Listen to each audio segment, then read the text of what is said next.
Hello children, we are going to discuss motion of a charged particle moving in electric and magnetic field. In the earlier video we discussed Lorentz force and we said when a charge moves in a magnetic field it experiences a force F is given by Q into V cross B, right. Now imagine a situation in which a charged particle is moving in a region in which you have electric field also, we have magnetic field also. Both the fields are present simultaneously. Imagine this is electric field E and this is magnetic field B. I am choosing these directions randomly. Now you know a very special property that magnetic force will act only when the charge is moving, right? And electric field will apply a force whether the charge is moving or not. Once again, there will be magnetic force on a charged particle only when it is moving, right, and not moving parallel to the magnetic field. However, if you have a charge in an electric field, then there will be always electric force whether the charge is moving or not, whether the charge is parallel to electric field or at any angle to the electric field doesn't make a difference, there will always be a force, right. So we say that if a charge Q is placed in this magnetic field in the region containing electric field B and magnetic field E and the velocity of charge suppose is V, right, then we have magnetic force Fm will be given as Q into V cross B, right, and electric force will be given as F is equal to Q into E, right, where V is velocity of the charged particle and Q is charge on the particle. We have taken positive charge, therefore net force acting on the charged particle. And children, this force is also called total Lorentz force. We also call it total Lorentz force. Fm, F is equal to, we have Fe plus Fm. If you put in the values here, then you get F is equal to QE plus Q into V cross B. So we can write F equals to Q into E plus V cross B. So this is the net force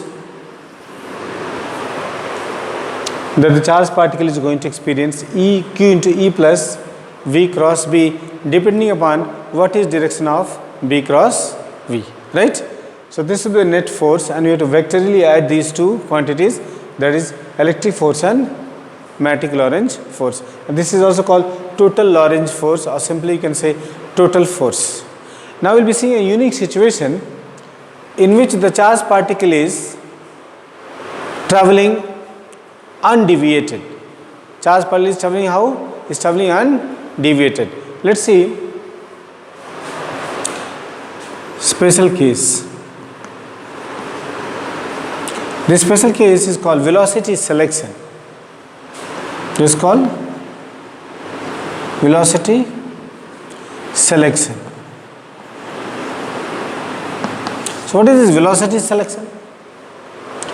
We know that if there is a region which is containing electric field also and magnetic field also, then net force is QE plus Q into V cross B or Fe plus Fm. But imagine a situation in which a charged particle is traveling like this,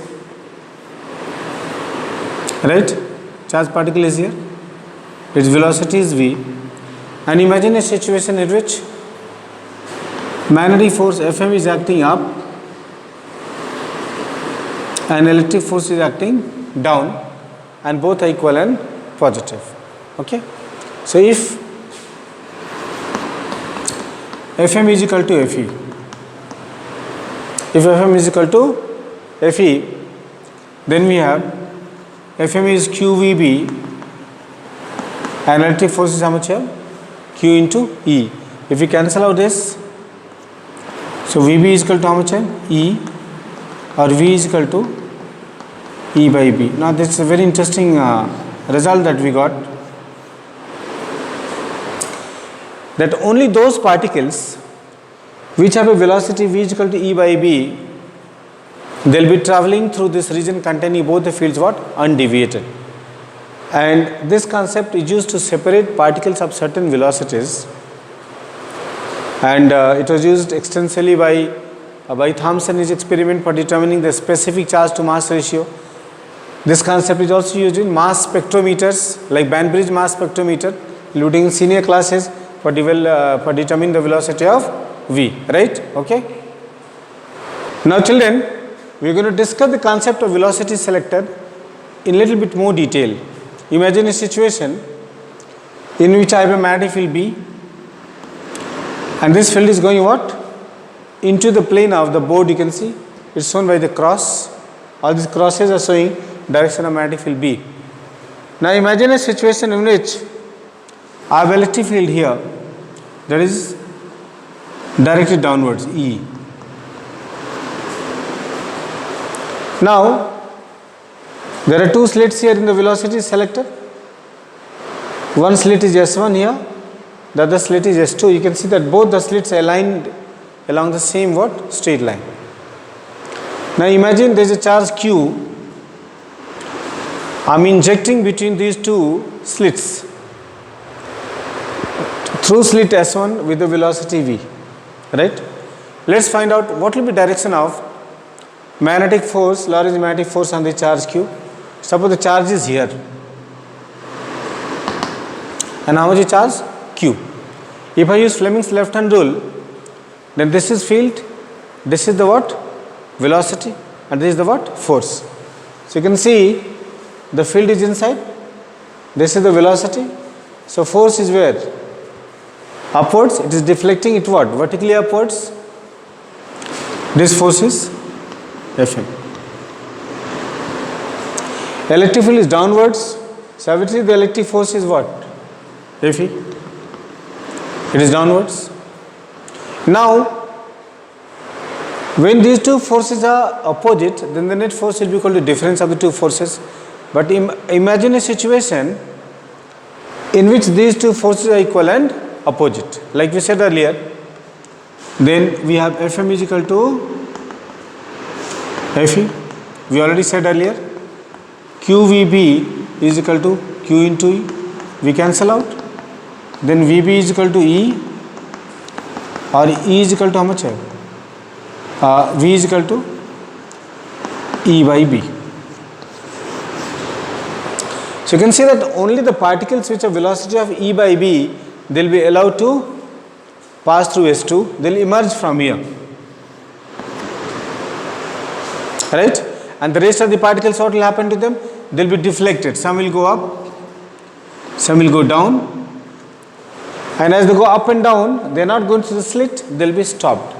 So you can see that if I have charges with variable velocities entering the space here between the two slits with variable velocities, then only those particles will be allowed to come out which have velocity E by B. Let us see a practical example.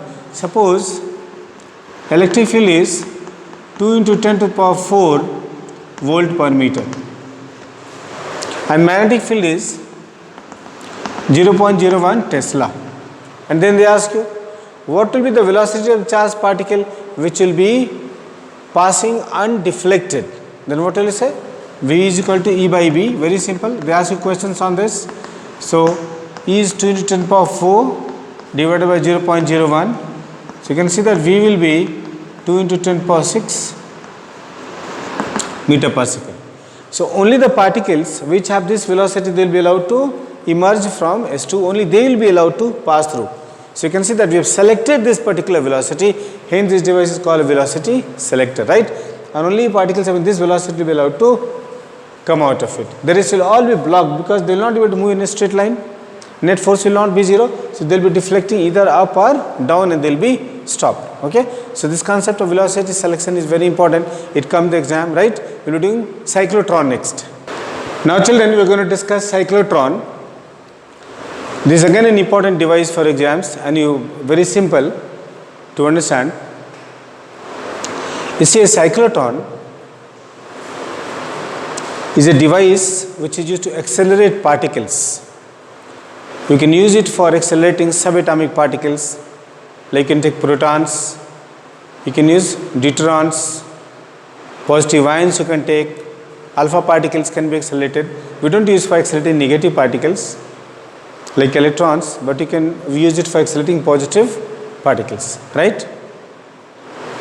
So cyclotron is a particle accelerator. It is a particle accelerator. So what is its construction?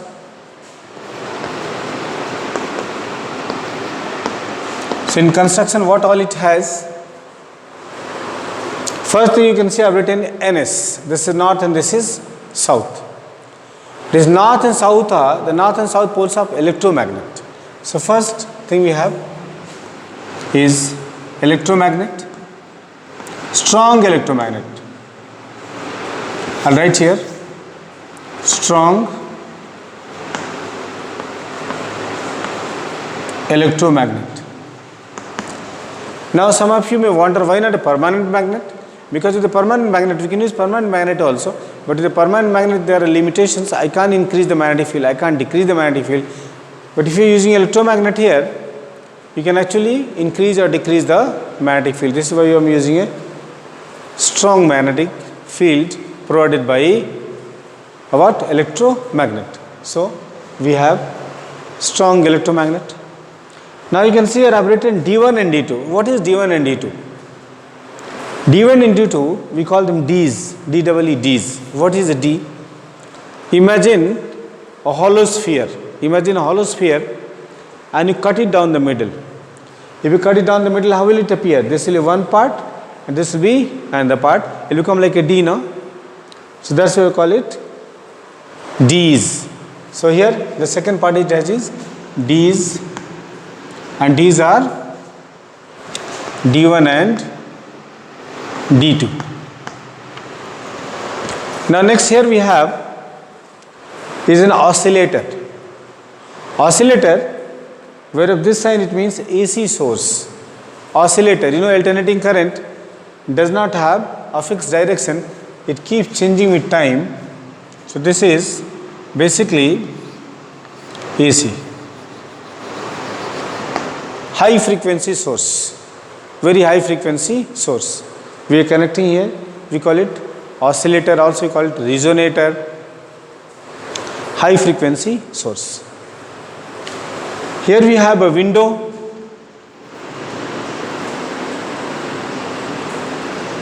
A window is an opening into one of the Ds, W. So W is what? A window.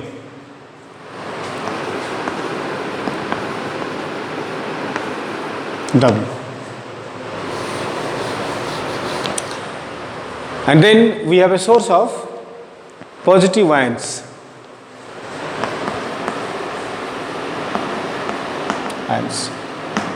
And don't think that we are keeping these Ds. So we have poles of a strong electromagnet. We have Ds. Ds have been kept between the two poles, as you can see. And then oscillator is connected to the two Ds. One is connected here, the other is connected here, right?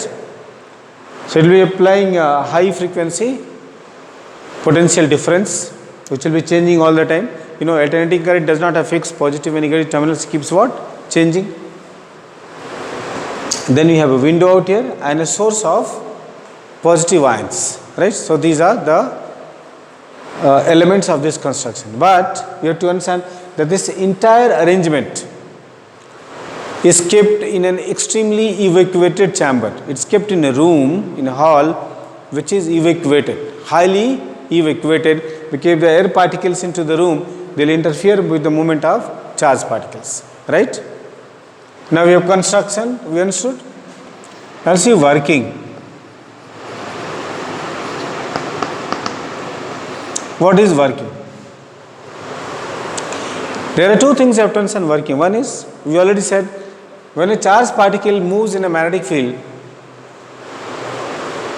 at right angle, it moves along a what path? Circular path. But there is something that you have to know, that in this circular motion, the kinetic energy of the charged particle will not change. However, if you apply an electric field across the two Ds, then the charged particle can be accelerated, and if you accelerate charged particle, its velocity will increase, and if velocity will increase, then we already did radius r is equal to what? mv by qb. So I am not changing mass, charge or magnetic field, but if I increase velocity, then I can increase the what? Radius. So imagine a situation like this, that magnetic field is directed from north to south, as you all know, like this. These are the magnetic field is directed.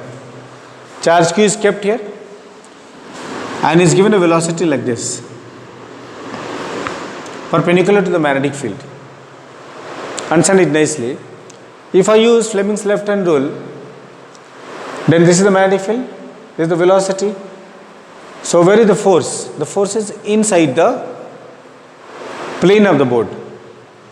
So this is how the charged particle will move, right? It will move like this, the clockwise sense. So the charged particle will start moving in a circular path and come up to here. As the charged particle moves here, we know what will be the radius of the charged particle. We have already done the derivation. We also know what will be the frequency of the charged particle. Very interesting. Now what we do is, now comes the important part. Suppose the charged particle from here enters D2 and now it is about to enter what? D1. Now the particle is carrying positive charge. The frequency of the oscillator will be adjusted in such a manner that when the charge is about to enter, interesting thing, remember that electric field will be acting only between what? These two dotted lines, in the open space between the two Ds, like this. In this part, electric field will not act. Very important, because these are conducting what? Ds. So electric field cannot enter, lines cannot enter from here, because they will be shielded. They will be shielded. You have done na? Electric field inside a hollow conducting cavity is 0. So electric field exists only in this region. There is a gap. Electric field will not exist here, mind you. So when the moment charged particle comes here, emerges from the first D, it will find that this D is negative. Electric field is acting here. So this D will apply a force on the charged particle and its velocity will increase. And if its velocity will increase, the radius will what? Increase. So again the charged particle will take a bigger semicircle like this. Now, at this point, it is about to enter the what? Next D, D2. So D2 will be what? Negative. So if D2 is negative, again will be accelerated. It will be like a push. So the charged particle is going to enter D2 with greater velocity. If the velocity will increase, the radius will also increase. So see, it is taking a bigger radius now. Now it is about to enter D1. Again, we have synchronized the frequency in such a manner that the D to which it is entering is always negative. So again its velocity will increase like this, and therefore radius will increase. Here again you can see the radius is increasing. Here again the radius is increasing. Here again the radius is increasing.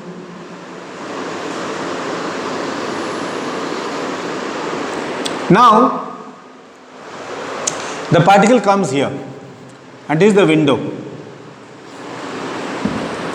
This window is designed in such a manner, remember each time the particle enters the next d, two things happening. First is velocity is increasing, and number two, for increasing the velocity, the d to which the particle is entering should be negative. So this frequency has to be adjusted accordingly.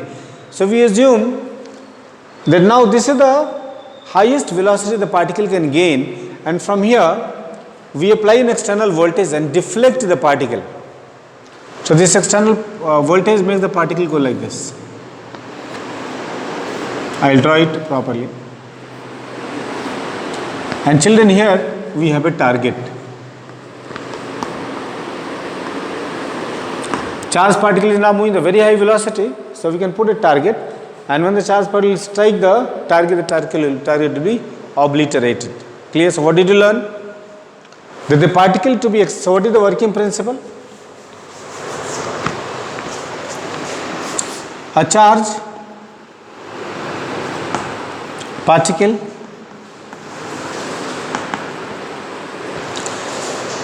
can be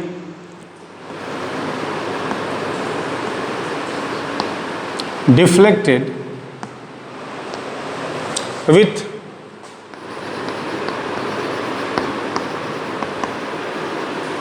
increasing velocity by applying electric and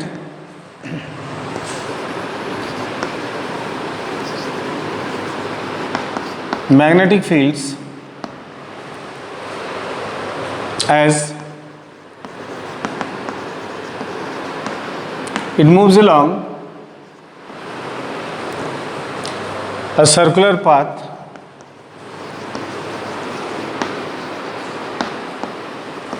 in a magnetic field.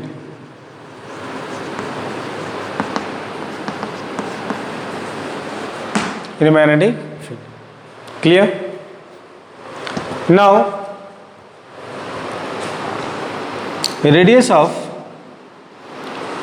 so working you saw. Now theory, if mass of the particle is, so we understood the particle to be accelerated is placed at the center of the disk and given a velocity perpendicular to the magnetic field. I am not writing it here, you can write it onwards. The charge to be accelerated is kept at the center of the disk and given a velocity v which is perpendicular to the magnetic field, right? And now radius of the path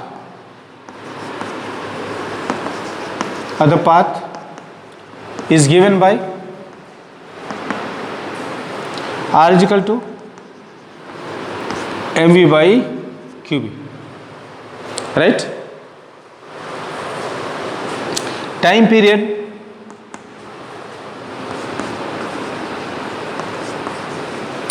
period is given by t is equal to 2 pi m by qb, and when we know time period also,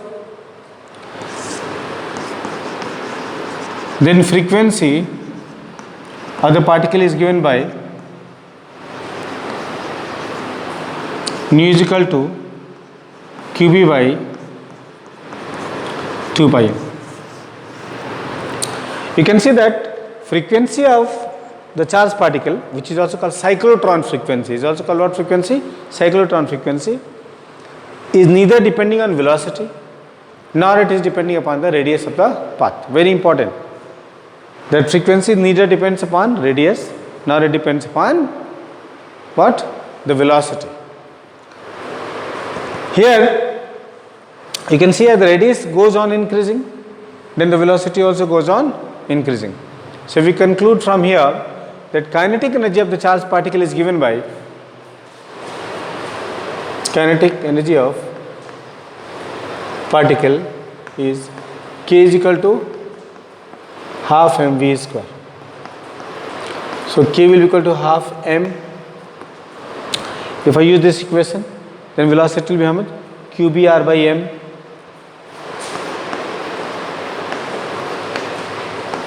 So k will be equal to half m into q square b square r square by m square. If you cancel out, then k will be equal to how much, you have children? Q square b square r square by 12. So children, it's very much evident from this discussion that as the radius will increase, then the kinetic energy of the charged particle will also increase. This is why for increasing the radius here, the radius is variable. Radius is variable, it's changing all the time. For increasing the radius, it is important for us to have bigger d's. The bigger will be the d's, more will be the radius, and more will be the kinetic energy, and more will be kinetic energy, then more devastating energy will be carried by this charged particle, and more devastating will be the effect on the target. Clear? So this is the working principle now of the cyclotron, and this particle is now ejected through the window W to strike the target. Clear? But for ejecting it, here we have to apply what? An external potential difference at this point to deflect it out of the D's. Okay? Here we are going to see now limitations of cyclotron. Cyclotron, before cyclotron we had Van de Graaff generator which could generate only up to around 6 million volts of potential difference, or give energy of 6 million electron volts, which was very small. Now cyclotron is able to deliver about 1000 times what? More that greater energy than that of Van de Graaff generator, but it has got limitations. Like as the radius goes on increasing, then kinetic energy also goes on increasing, and accordingly velocity also goes on increasing. Now when velocity will increase, then there will be a problem. You remember that for smooth operation of cyclotron, it is important that frequency of the oscillator, the AC source, high frequency AC source, should be equal to frequency of the what? Cyclotron, right? Which is given here. But as the velocity of the charged particle increases, then mass also is also what? Affected. You know, Einstein's theory of relativity says that when a particle will be accelerated, when its velocity will increase, then relativistic mass of the charged particle will be given as m is equal to m0 divided by 1 minus v square by c square. So see now, as we will be approaching c, m will be approaching what? Infinity. But by saying this, I am not saying that I am going to accelerate this particle so that achieves the velocity of light. No, I am not saying that. But I am just saying that as v will be increasing, then mass will also increase. And as mass will increase, come back here, as mass will increase, then frequency will start what? Decreasing. That means we have set the frequency of the oscillator to this value, and now the frequency will be what? Less. If I say relativistic mass is m dash, then nu dash will be how much? qb by 2 pi m dash. So we say when the velocity of the particle increases, then its frequency nu dash becomes less than the actual cyclotron frequency, and in this case the synchronization between the oscillator and cyclotron frequency will break up.